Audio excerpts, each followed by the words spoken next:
Imagine for just a second that you found out about a real estate investing strategy that allowed you to buy properties and obtain immense wealth all within just 5 easy steps. And you found out about this strategy because everyone was talking about it. And so you maybe thought to yourself, if I wanted to start investing in real estate, maybe I should start using that strategy. So then let's say you started researching it online and you find out that you can actually buy properties with this strategy with little to no money down, almost at no cost to you, using maybe other people's money. So then all of a sudden you get all the confidence that you need in order to implement this strategy as a beginner investor.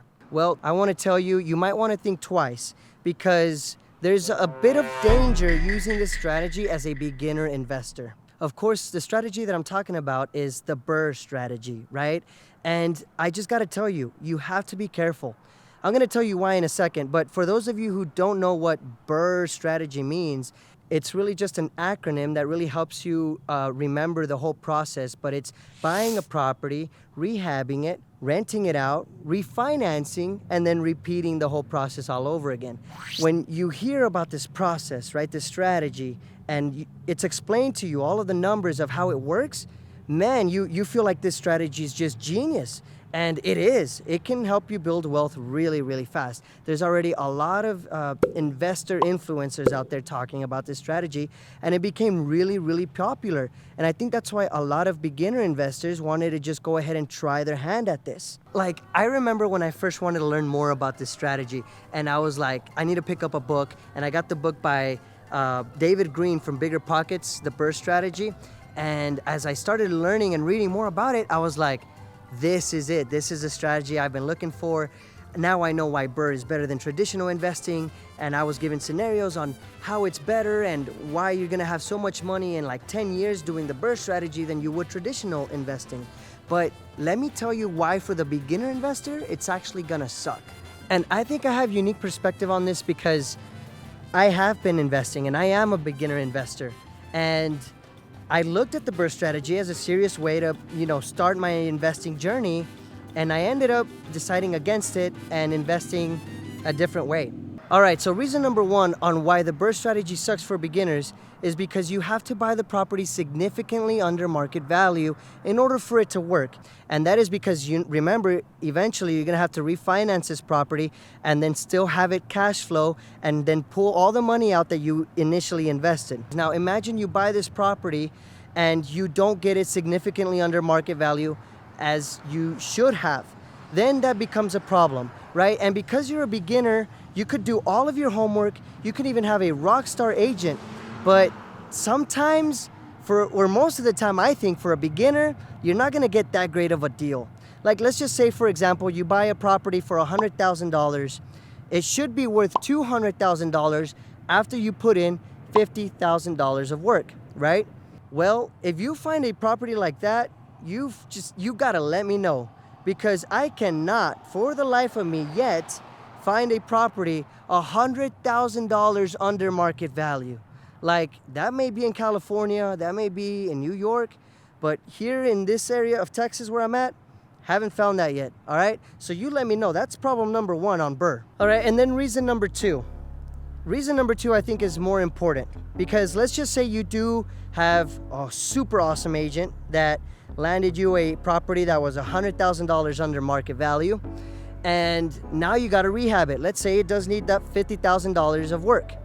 Well, issue number two right there is you need $50,000 aside from the down payment that you paid to buy the house and the closing costs in order to be able to make this property work. Who right now, as an average Joe, has $50,000 plus to just begin investing in their first property? I mean, come on, man. Get a little more realistic here. A lot of us beginners, we want to start, with a lot less money. And yes, there are tricks and ways to do it with no money down and with hard money loans, but that stuff can get pretty risky. All right, now let's go back to talking about the rehab. Let's say you do have all of that money. Okay, now you start estimating how much everything is gonna cost in order to fix everything, right? And let's just say that you estimated the $50,000 to fix it all up. Well, you get with contractors, you get bids, you get everything in the works, And lo and behold, you're halfway done with the project and you already spent and ran out of your whole $50,000 that you had budgeted. That would suck as well. Now, that I think would be a lot more commonplace with the beginner investor, because the beginner investor typically wouldn't really know how much things cost to fix up, right? We don't know exactly how much everything's gonna cost in materials. We wouldn't really know how much everything's gonna cost in labor. And all of that should be, discussed up front when you're getting bids with contractors and everything like that. But there's always extra things that happen that you don't know are gonna happen initially that eventually do happen during the whole process. So that can be pretty scary and pretty risky, and that's why it would suck for a beginner investor. And then reason number 3 on why the BRRRR sucks, it would probably be, for me, the whole refinancing part. Okay, so we could skip over the renting it out. I think renting it out, that's gonna happen with whether you BRRRR or not. You gotta learn how to rent things out. But refinancing, especially after having, put in all the money to buy it and fix it up, you expect to have that money brought back to you in order for you to repeat the process, right? That was the whole purpose of doing a BRRRR. Well, when you go to refinance, you got to get an appraiser out there to determine the value of what the home is worth. So at the end of the day, not you nor your agent actually have a say-so in what your property is actually worth. Now, yes, you can both do your homework on what you think it's worth based on the comparables in the area, but at the end of the day, it's gonna be that appraiser. And a lot of the times, that appraiser, I don't know why, ends up valuing your home a lot lower than what you think it was gonna be worth. And now imagine if you're doing that as your first BRRRR, right? And you expect to get all the money that you put in, only to have the appraiser just come in and crash and burn your whole plan. Like, I would be so pissed. Now, I'm not trying to be negative here, but I do feel like I'm the only one with the cojones enough to tell you exactly the truth about this strategy, especially for the beginner investor. Because sure, it's been popularized on the internet. Very efficient, much like the BRRRR method. It's made people a lot of money, experienced investors, in my opinion, and nobody is really looking out for these beginner investors who are gonna try out this strategy. And I keep hearing from a lot of people that wanna start investing in real estate. Oh, I wanna start with a BRRRR. I wanna do the BRRRR. And I almost kinda wanna challenge their desires there, because I almost feel as if they don't really even know what they're saying. And I wanna make this video so that you beginner investors know that there's some better ways out there to do it. Now, I believe one of the best ways to get started is by actually house hacking. And that has also become a very popular term on the internet. But house hacking basically means that you just move into a duplex, you live in one side and you rent out the other. It doesn't necessarily have to be a duplex, it can be a triplex or a fourplex, but it basically means that you will be living with your tenants, right? You can also live in a house and rent out some other rooms. I think that that's one of the best ways to get started, especially if you're single or it's just you and your spouse. Now, if you already have a house and possibly a whole family now, what you can do is what I did. I think that's the second best thing that you can do to get started. It's called bank hacking, but I like to call it house hopping, because that's basically what you're doing. You're gonna hop from one house to another, and once you're done there, you're gonna hop to another.